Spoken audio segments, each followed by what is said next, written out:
Empezando sobre el curso de flujo de fluidos, primero lo que tenemos que hacer definitivamente es definir qué cosa es un fluido, ¿no? Si vamos a hablar de flujo de fluidos, ¿qué es un fluido? Y tenemos en el entendido que los fluidos se pueden clasificar de dos maneras diferentes, ya sea de acuerdo con su comportamiento bajo la acción de la presión aplicada externamente o de acuerdo con los efectos producidos por la acción de un esfuerzo cortante.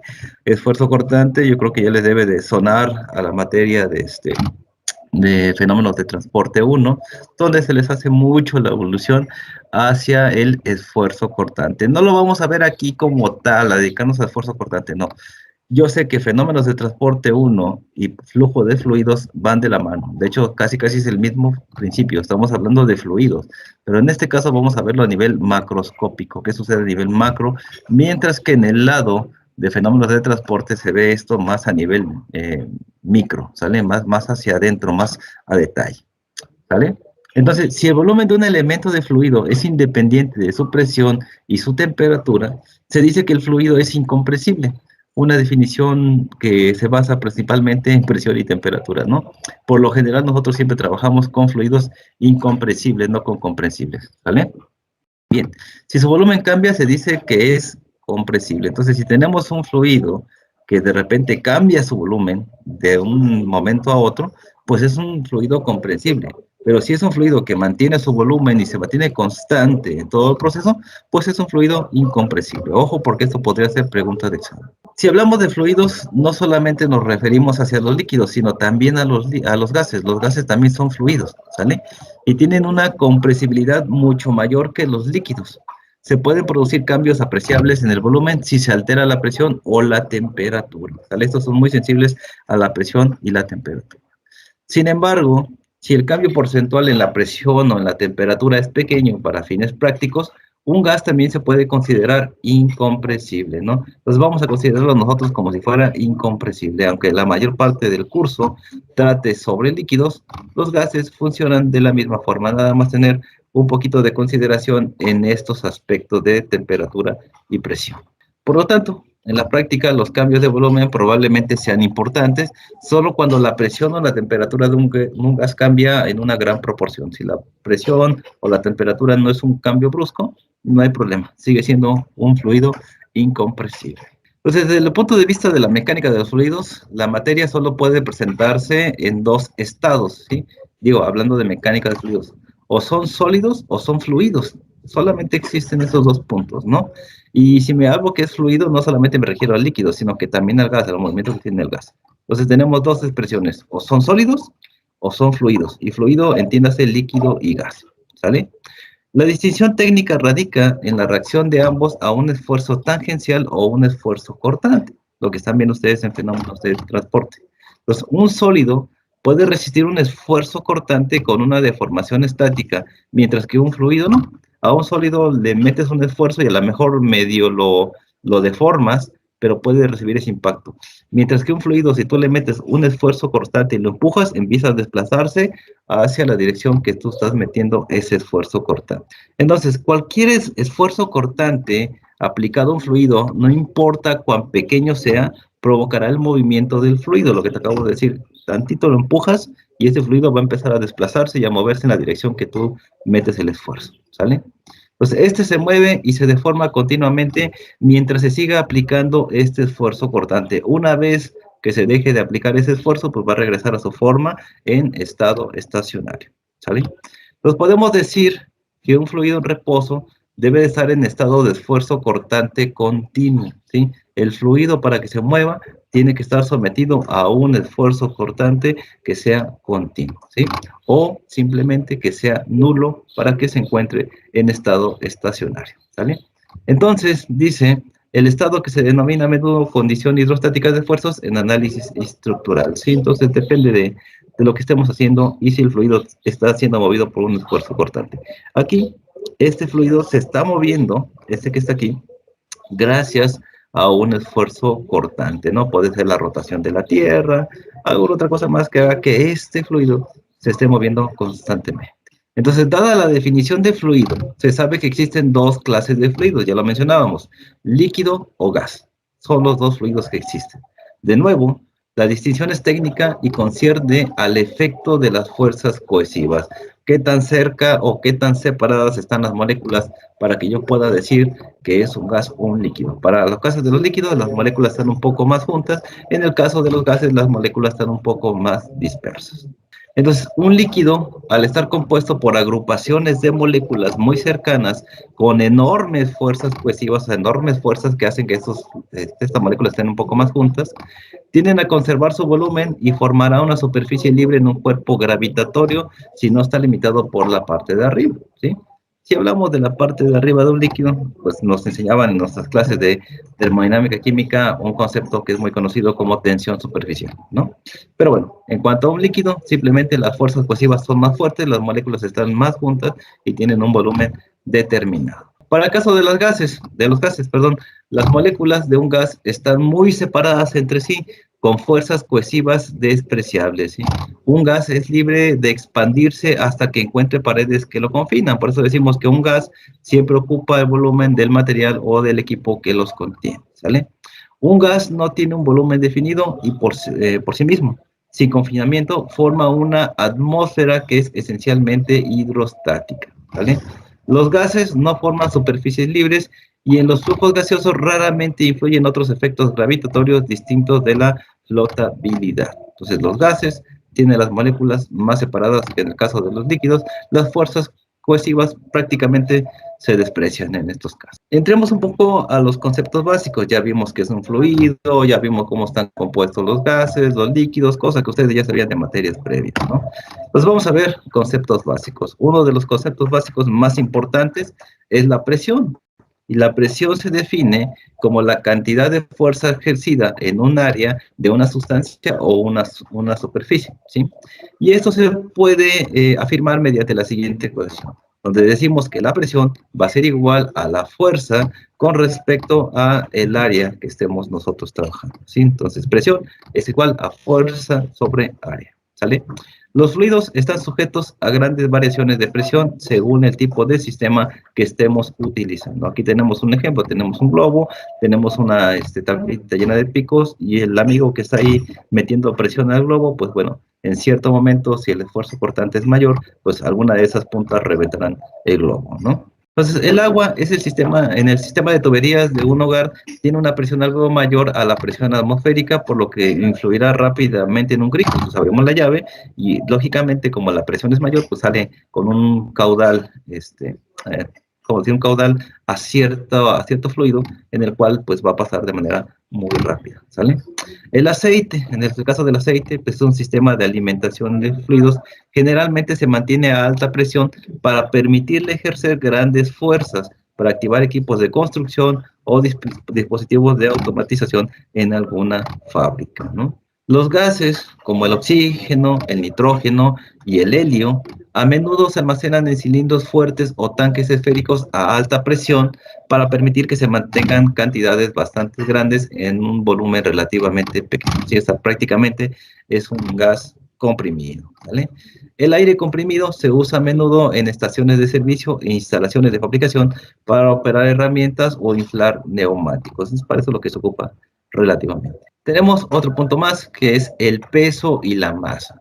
¿Qué es la masa? Bueno, la masa es la propiedad de un cuerpo libre de líquidos que es una medida de su inercia o resistencia a un cambio en el movimiento. También es una medida de cantidad de líquidos, ¿sí? Y usamos para determinar la masa, pues la letra M para decir masa. Entonces usamos el símbolo M para hacer referencia hacia la masa.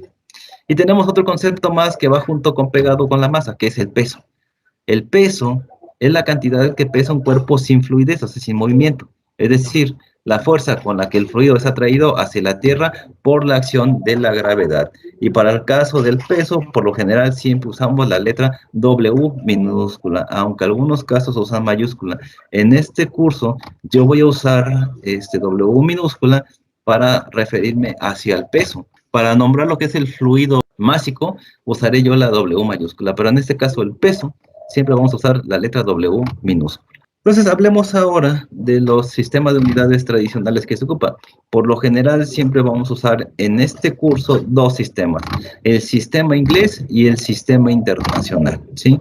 Donde en el sistema inglés, por lo general, es libra, pie, segundo, se definen por las cantidades. Para la longitud, vamos a usar pies, Para el tiempo vamos a usar segundos, para la fuerza vamos a ocupar libras. En este caso, si es fuerza, sería en libra fuerza, o en el caso de que hagamos referencia hacia el peso, pues sería libra masa, ¿no? Y la masa la vamos a representar en el sistema inglés con unidades de slug, y un slug equivale a libra por segundo cuadrado entre pie. Eso es un slug. Entonces, para que lo vayan poniendo ustedes en su formulario.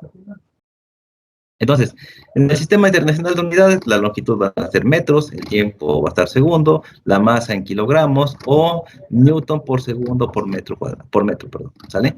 La fuerza se va a expresar en newtons, y ya saben que un newton es kilogramo masa sobre segundo cuadrado. Tenemos el peso y la masa. En este curso se hace una distinción tajante entre el peso y la masa. El peso es una fuerza, mientras que la masa es una cantidad de sustancia, ¿vale? Ambos términos se relacionan por medio de la aplicación de la ley de la gravitación de Newton, que dice que la fuerza es igual a la masa por la aceleración. Es decir, la ecuación que tenemos aquí, fuerza igual a masa por aceleración. Peso, la masa por la tensión. Pero bueno, lo verán más adelante.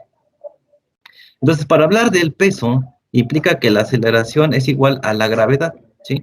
Antes decíamos fuerza igual a masa por gravedad. Para el peso, lo único que voy a cambiar es la aceleración lineal por la atracción de la gravedad. Entonces, la ecuación del peso es W es igual a la masa por la gravedad. Y en este curso vamos a usar los valores siguientes, ¿no? Para la gravedad en el sistema internacional, vamos a usar que es 9.81 metros sobre segundo al cuadrado. Por el lado del sistema inglés, tenemos que la gravedad la vamos a redondear y la vamos a tomar como 32.2 pies sobre segundo al cuadrado. Yo sé que es 32.16 y algo, pero en este caso vamos a usar 32.2 pies sobre segundo al cuadrado cuando estemos trabajando con unidades del sistema inglés. Estos son los valores estándar de la gravedad en la Tierra. Como un grado mayor de precisión, se tiene que los valores estándar son, para el caso del sistema internacional, la gravedad es de 9.80.665 metros sobre segundo al cuadrado, mientras que para el sistema inglés es 32.1740 pies sobre segundo al cuadrado. Entonces nosotros vamos a usar estas cantidades redondeadas. Para el sistema internacional, 9.81, y para el sistema inglés, 32.2, ¿sí? Entonces, para trabajos de mayor precisión y elevaciones grandes, en los que el valor real de la gravedad es diferente del estándar, deben usarse el valor local que tengamos. No es lo mismo estar parado aquí que estar parado en la luna. Entonces, mucho cuidado cuando usamos valores que son muy precisos. Para nosotros, en este curso, 9.81 y 32.2 son más que suficientes. Entonces, para trabajos de mayor precisión y elevaciones, lo que yo les decía, tenemos un término más, el famoso GC. Y de repente decimos GC y nos aplican acá porque el sistema inglés, y de repente teníamos un montón de problemas con el sistema inglés.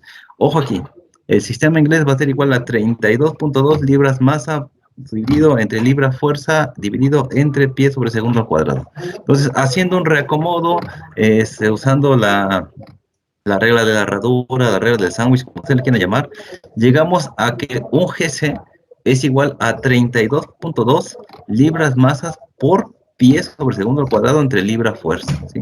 Entonces, si llegáramos a usar el GC es 32.2 con las unidades que se están viendo. No confundirse el 32.2 con las unidades del sistema inglés. Entonces, mucho cuidado. Un GC son 32.2 libra masa por pie sobre segundo al cuadrado entre libra fuerza. Eso es un GC que estaríamos trabajando en caso de que necesitáramos usar este valor de gravedad.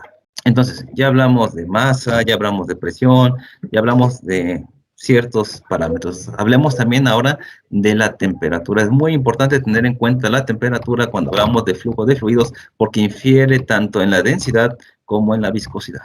Entonces, lo más frecuente es que la temperatura se indique en grados Celsius o en grados Fahrenheit.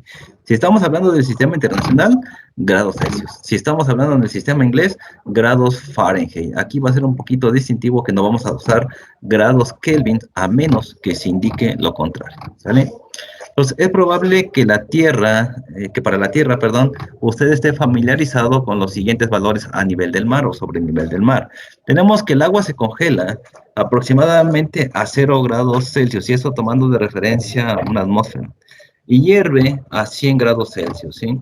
y el agua se congela a aproximadamente 32 grados Fahrenheit y hierve a 212 grados Fahrenheit, ¿sí? Entonces vamos a ver una linealidad con esta ecuación. Tenemos que para X sería 0 grados y para Y serían 32 grados. Mientras que para el otro lado, para X1 serían 100 grados y para Y1 sería 200 grados Fahrenheit. ¿Para qué hacemos esto? Para que podamos nosotros convertir de grados Celsius a Fahrenheit o de Fahrenheit a Celsius. Entonces, calculamos la pendiente de estos dos puntos. Tenemos que es Y1 menos Y0 entre X1 menos X0. Retomando los valores que tenemos aquí, ya los teníamos marcados. Estos X0, Y0, X1 y Y1. Simplemente estos valores los vamos aquí a colocar en el lugar de estas variables. Y vamos a tener que son 212 menos 32 entre 100 menos 0. Eso me va a dar 180 entre 100. Que esto, si le sacamos novena, vamos a tener 9 quintos. Y 9 quintos es igual a 1.8, ¿sí? Así, entre los datos de los mismos puntos físicos, hay 100 grados Celsius y 180 grados Fahrenheit. Entonces, utilizando la ecuación de la línea, tenemos lo siguiente. Y es igual a Y0 por MX. O que es lo mismo decir Y es igual a MX más B. Es lo mismo, simplemente visto desde otra perspectiva. Entonces, por lo tanto, vamos a tener que Y es igual a Y0 más MX, ¿sale? Si sustituimos, si reemplazamos los valores, tenemos que los grados Fahrenheit van a ser igual a 1.8 por la temperatura en grados Celsius más 32. Y esa sería la ecuación para transformar grados Celsius a grados Fahrenheit. Bueno, entonces, para la temperatura absoluta, les decía yo, en caso de que nosotros quisiéramos trabajar con grados Kelvin, pues simplemente lo que hacemos es a los grados que nos den, si nos dan 20, 30, 40, 50, pues sumarle 273.15. Ojo, algunos libros te manejan que solamente uses la sumatoria de 273 y nada más. Con eso tienes grados Kelvin. Pero hay un error garrafal y lo verán en algún otro curso donde sí es importante colocar ese punto 15. Y ya ese punto 15 es una cantidad redondeada, que algunos autores, no muchos, pero sí algunos por ahí, manejan 273.2 porque están redondeando ese punto 15, pero ya es exagerado. Yo creo que, al menos en mis cursos, me gustaría que cuando tú hagas la conversión de Celsius a Kelvin, sumes efectivamente 273.15. Aquí tenemos un resumen de las unidades para el sistema inglés, el sistema internacional y, bueno, algunas otras unidades. Entonces tenemos aquí longitud, tiempo, masa, peso, energía, potencia, volumen, área, tasa de flujo o caudal, tasa de flujo en peso, o flujo en peso, o flujo en masa, peso específico y densidad. Y aquí tenemos más o menos en qué unidades están trabajando. Esto se los voy a dejar después en un documento para que ustedes sepan en qué unidades estamos trabajando, dependiendo del sistema de unidades que estamos trabajando.